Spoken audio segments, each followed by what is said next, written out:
नमस्कार मित्रांनो, पवार्स क्लासेसमध्ये आपले स्वागत आहे. आजचा आपला टॉपिक आहे ॲप्लिकेशन ऑफ मॅट्रिक्स.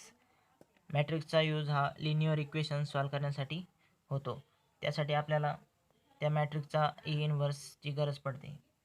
आता लिनियर इक्वेशन सॉल्व करण्यासाठी मॅट्रिक्सचा कसा उपयोग होतो ते आपण एका एक्झाम्पलवरून समजून घेऊ. पहा, फॉर एक्झाम्पल 2x + 3y = 5. आणि नेक्स्ट पहा, दोन रेषीय समीकरणे आहे. x - 4y = 9. तर हे जे दोन इक्वेशन्स आहेत, लिनियर इक्वेशन्स, या इक्वेशन्सला आपल्याला मॅट्रिक्स फॉर्ममध्ये लिहावे लागते. त्यासाठी पहा, 2x + 3y आणि नंतर सेकंड इक्वेशन x - 4y,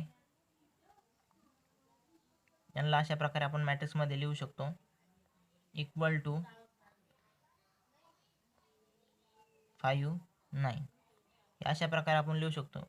याला एक कंडिशन आहे, इक्वॅलिटी ऑफ टू मॅट्रायसेस. या कंडिशनवरून आपण हे दोन मॅट्रायसेस इक्वल म्हणू शकतो.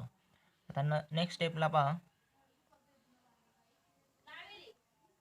2, 3, 1, -4 into x, y = 5, 9.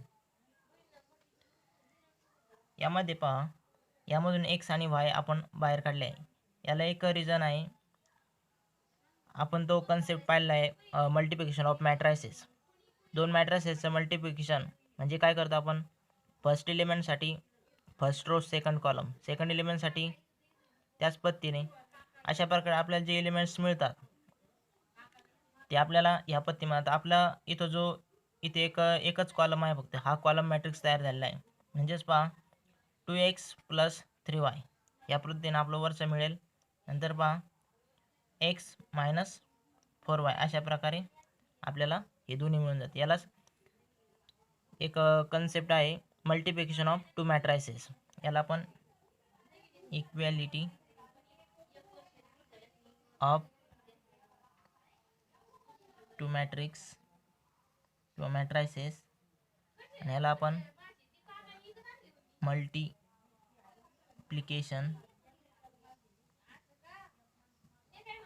Of two matrices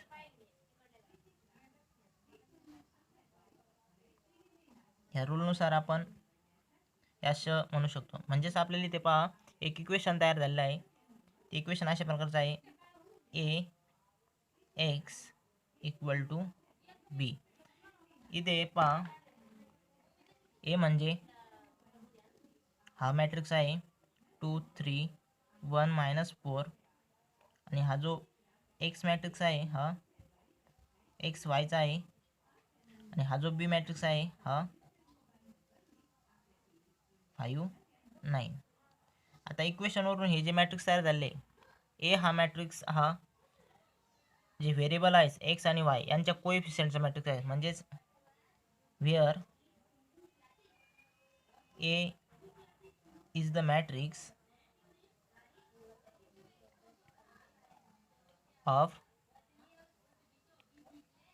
coefficient of variable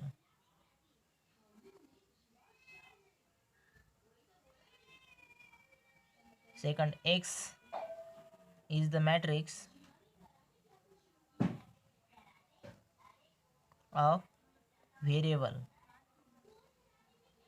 and हा जो मॅट्रिक्स बी आहे, B is the matrix of constant. अशा प्रकारे हे आपल्याला इक्वेशनवरून आपण हे मॅट्रिक्स तयार केलेले आहेत. तर अशा प्रकारे मॅट्रिक्सचं जे ॲप्लिकेशन आहे लिनियर इक्वेशन सॉल्व करण्यासाठी होतं. यानंतर आपण हे जे इक्वेशन आहे आपल्याला मिळाले ax = b, या इक्वेशनला पुढे आपली जी इन्व्हर्जन मेथड आहे त्याच्यामध्ये उपयोग करून आपण ह्या एक्स आणि वाय ह्या इक्वेशनचे सोल्युशन काढतो. तर आपला पुढच्या पॉईंटकडे जाऊ आपण, ॲप्लिकेशन ऑफ मॅट्रिक्समधील इन्व्हर्जन मेथड.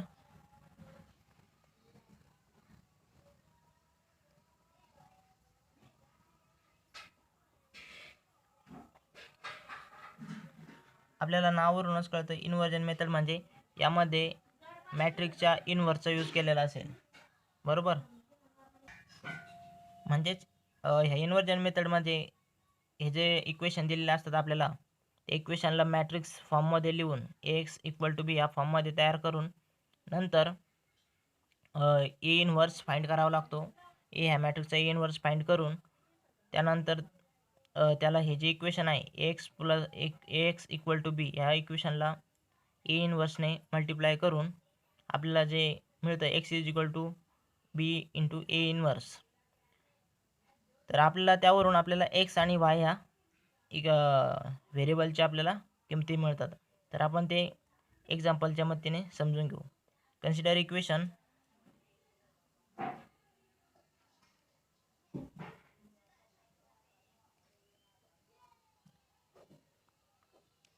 पहा, 3 व्हेरिएबलमधील इक्वेशन आहे. a1x plus b1y plus c1z equal to d1. Second equation पहा, a2x plus b2y plus c2z equal to d2. Third equation a3x plus b3y plus c3z equal to d3. तर आपल्याला हे जे 3 equation आहे यामध्ये a1 a2 a3 हे व्हेरिएबलचे coefficient आहेत आणि हे जे आहेत d1 d2 d3 हे कॉन्स्टंट आहेत. तर यापासून आपण मॅट्रिक्स तयार करू. From the above equation we get the matrix.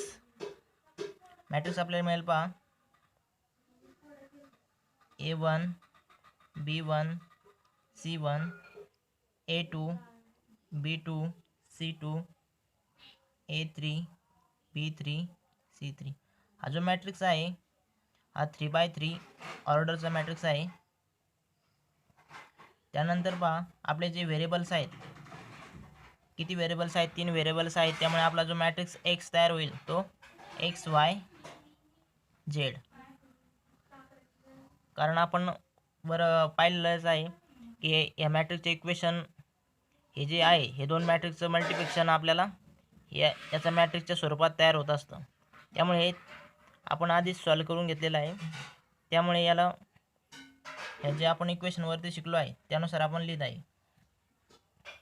बरोबर. आणि हा तिसरा जो मॅट्रिक्स आहे आपला बी हा कॉन्स्टंटचा मॅट्रिक्स आहे, d1 d2 d3 वेअर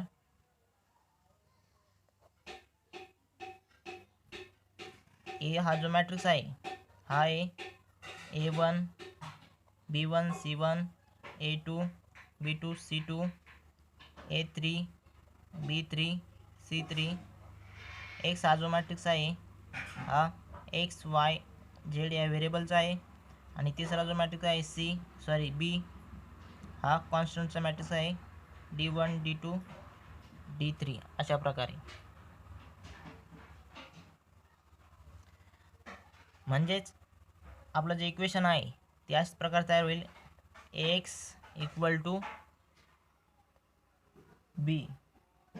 आता यामध्ये पहा, जर ह्या इक्वेशनचे सोल्युशन जर फाइंड झाले म्हणजे आपल्याला एक्स वाय झेडच्या किमती जर मिळाल्या तर हा जो मॅट्रिक्स आहे याचा ए इन्व्हर्स एक्झिस्ट आहे. म्हणजेच हा जो मॅट्रिक्स आहे हा नॉन सिंग्युलर मॅट्रिक्स आहे. म्हणजेच आपला जो डिटर्मिनंट आहे हा नॉट इक्वल टू 0 म्हणजेच नॉन सिंग्युलर मॅट्रिक्स.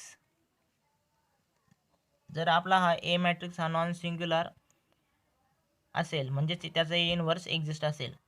म्हणून आपण काय करू शकतो, जे इक्वेशन आहे आपलं, so pre multiplying A inverse pre multiplying A inverse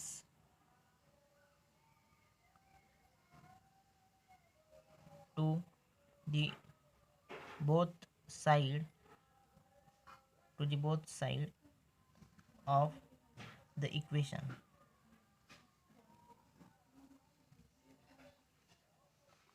या ए इनवर्सने आपण हे जे इक्वेशन आहे याला दोन्ही साईडला मल्टिप्लाय करू, म्हणजेच पहा काय तयार होईल. A inverse into X equal to A inverse into B. A inverse into A म्हणजेच I X equal to A inverse into B. नंतर पहा आय एक्स म्हणजेच X equal to A inverse into B. तर अशा प्रकारे आपल्याला x Y झेडच्या आपल्याला यावरून किमती मिळतील. Here X equal to X Y Z. तर यावरून आपल्याला एक्स वाय झेडच्या आपल्याला किमती मिळतील. तिथे मॅट्रिक्स तयार होईल. यावरून आपल्याला एक्स वाय झेडचे आपल्याला सोल्युशन्स मिळतील. यावर आपण एक एक्झाम्पल सॉल्व करू. त्या एक्झाम्पलच्या मदतीने आपल्याला हे संपूर्ण स्टेप आपल्याला व्यवस्थित समजून जाईल. तर मित्रांनो पहा, आपल्याला हे दोन इक्वेशन दिलेले आहेत आणि क्वेश्चन विचारला आहे solve the equation 2x + 5y = 1 and 3x + 2y = 7 by method of inversion. Inversion मेथडने आपल्याला यांच्या सोल्युशन म्हणजे एक्स वायच्या व्हॅल्यूज फाइंड करायचे आहेत.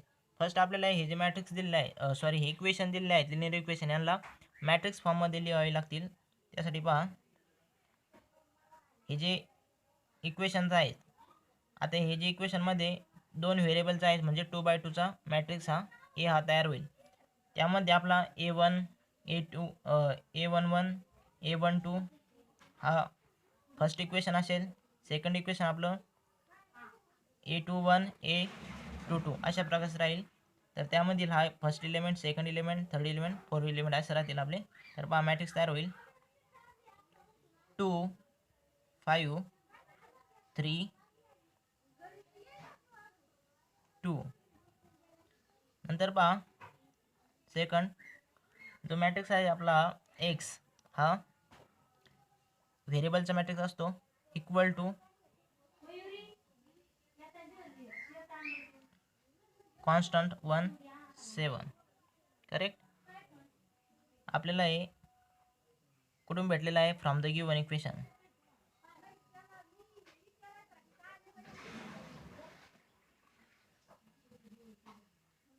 वरील इक्वेशन वरून आपल्याला हे दोन मॅट्रिक्स तयार केलेले आहेत. म्हणजेच Ax इक्वल टू बी. इथे ए हा मॅट्रिक्स आहे 2 5 3 2. एक्स हा मॅट्रिक्स आहे एक्स वायचा आणि बी हा मॅट्रिक्स आहे कॉन्स्टंट म्हणजे 1 7 यांचा मॅट्रिक्स आहे. आता आपलं जे इक्वेशन आहे एक्स इक्वल टू बी, या इक्वेशनला ए इनवर्सने मल्टिप्लाय करू. म्हणजेच आपण असं म्हणू hence pre multiplying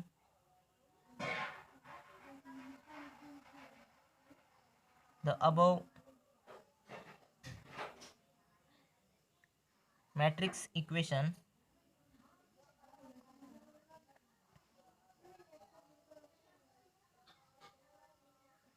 by A inverse we get वरचं हे मॅट्रिक्सचं इक्वेशन आहे Ax इक्वल टू बी. ह्या इक्वेशनला ए इनवर्सने मल्टिप्लाय करून घेऊ. म्हणजे पहा A into A inverse equal to इथं एक्स राहिला आहे equal to B into A inverse. A into A inverse म्हणजेच आय आणि हा X equal to B into A inverse. I म्हणजेच 1 म्हणजेच X equal to A inverse into B. तर अशा प्रकारे आपल्याला एक्स वाय झेडच्या या इक्वेशनवरून आपल्याला व्हॅल्यूज आहे त्या मिळतील. यासाठी आपल्याला ए इनव्हर्स फाइंड करणं गरजेचं आहे. तर ह्या मॅट्रिक्सचा जो डिटर्मिनंट आहे, आपल्याला माहीत आहे मॅट्रिक्सचा डिटर्मिनंट कसा फाइंड करतात. तर मी तिथे वेळ घालवत नाही. त्या मॅट्रिक्सचा डिटर्मिनंटचा आन्सर मी तुम्हाला डायरेक्ट सांगतो किती आहे. ए हा मॅट्रिक्स आहे 2 5 3 2चा. याचा डिटर्मिनंट आहे इक्वल टू -11. आणि आपल्याला हा ए इनव्हर्स सुद्धा फाइंड करावा लागणार आहे. त्यासाठी आपल्याला ह्या मॅट्रिक्सचा ॲडजॉईंट ए हा फाइंड करावा लागणार आहे. तर आपण मागील व्हिडिओमध्ये ॲडजॉईंट हा कसा फाइंड करतात हे संपूर्ण सविस्तरपणे आपण सांगितले आहे. जर आपण ते पाहिलं नसेल तर ते व्हिडिओ पहा.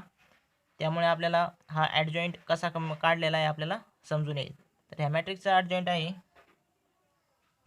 Adjoint of A equal to 2 -5 -3 2.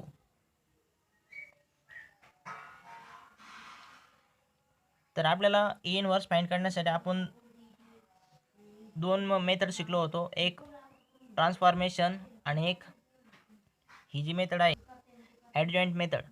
दोन पद्धतीनं आपण ए इनव्हर्स काढायला शिकलो आहे. त्यानुसार आपण ए इनव्हर्स इथला हा ॲडजॉईंट मेथडने फाइंड करणार आहोत. तर त्यासाठी आपल्याला एक फॉर्म्युला दिला होता मी मागील व्हिडिओमध्ये. एक्झरसाइज जी आपण 2.2 सोडवली आहे त्यामध्ये मी एक फॉर्म्युला दिला होता. तो फॉर्म्युला आहे A inverse equal to 1 upon determinant of A into adjoint of A. तर यावरून आपण ए इनव्हर्स फाइंड करणार आहोत. तर आपल्याला इथे ॲडजॉईंट ए हा मॅट्रिक्स मिळालेला आहे. याचा डिटर्मिनंट माहीत आहे. तर ए इनव्हर्स आपल्याला मिळून जाईल A inverse equal to -11 1 upon -11 into हा जो मॅट्रिक्स आहे हा पूर्ण मॅट्रिक्स त्याला मल्टिप्लाय होईल 2 -5 -3 2. नंतर पहा हे जे मायनस साईन आहे यातमध्ये मल्टिप्लाय करून टाका. ए इनव्हर्स इक्वल टू 1 अपॉन 11. संपूर्ण जे एलिमेंट्स आहेत त्या संपूर्ण एलिमेंटला मायनस साईनने मल्टिप्लाय करून टाका. -2 + 5 + 3 -2 अशा प्रकारे तयार होईल. नंतर आपला जे इक्वेशन्स आहे x = ए इनव्हर्स इंटू बी. तर आपल्याला जे एक्स वाय झेडच्या किमती ज्या काढायच्या आहेत त्या ह्या इक्वेशनवर आपण काढणार आहोत. त्यामुळे पहा therefore x = ए इनव्हर्स इंटू बी. आता ए इनव्हर्स आपल्याला मिळालं आहे त्या किमती टाका. -2 5 3 -2. बी हा जो मॅट्रिक्स आहे हा कॉन्स्टंटचा मॅट्रिक्स आहे. तो आहे 1 7. आपल्याला मॅट्रिक्सचं मल्टिप्लिकेशन माहीत आहे. ह्या एलिमेंटला मल्टिप्लाय करायचं म्हणजे फर्स्ट रो फर्स्ट कॉलम अशा प्रकारे मल्टिप्लिकेशन होईल. -2 इंटू 1 -2 +5 इंटू 7 +35. नंतर पहा हा जो एलिमेंट्स आहे 3 इंटू 1 3 -2 इंटू 7 -14. अशा प्रकारे हा मॅट्रिक्स तयार होईल. हा एक्स आहे इथे.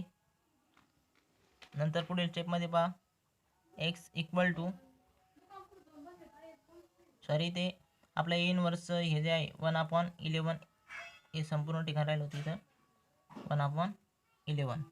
नंतर पहा इथे होईल 33 आणि इथे होईल -11. नंतर ह्या 11ने आतमध्ये 1 अपॉन 11ने मल्टिप्लाय करा म्हणजे आपल्याला मिळून जाईल 3 अपॉन -1. आपल्याला एक्स माहिती आहे. एक्स म्हणजेच काय आहे? एक्स म्हणजेच एक्स वाय आहे बरोबर. आणि त्याला इक्वॅलिटी कोणती मॅट्रिक्स आलेली आहे 3 - 1. म्हणजेच आपल्याला इक्वॅलिटी ऑफ टू मॅट्रिसेसवरून आपण म्हणू शकतो X equal to 3 Y equal to -1 from equality of two matrices. तर हे या इक्वेशनचे सोल्युशन्स आहेत. इथे एक नोट करून घ्या अशी पद्धतीची की ज्या इक्वेशनचे सोल्युशन निघतात त्याच इक्वेशनचा इनव्हर्स हा एक्झिस्ट असतो. अशा प्रकारे आपण मॅट्रिक्सचं जे ॲप्लिकेशन आहे त्याचा आपण अभ्यास केलेला आहे. त्याचा उपयोग हा लिनियर इक्वेशनचे सोल्युशन्स फाइंड करण्यासाठी होतो. तर मित्रांनो, व्हिडिओ आवडला असेल तर व्हिडिओला लाईक करा, शेअर करा, सबस्क्राईब करा. धन्यवाद.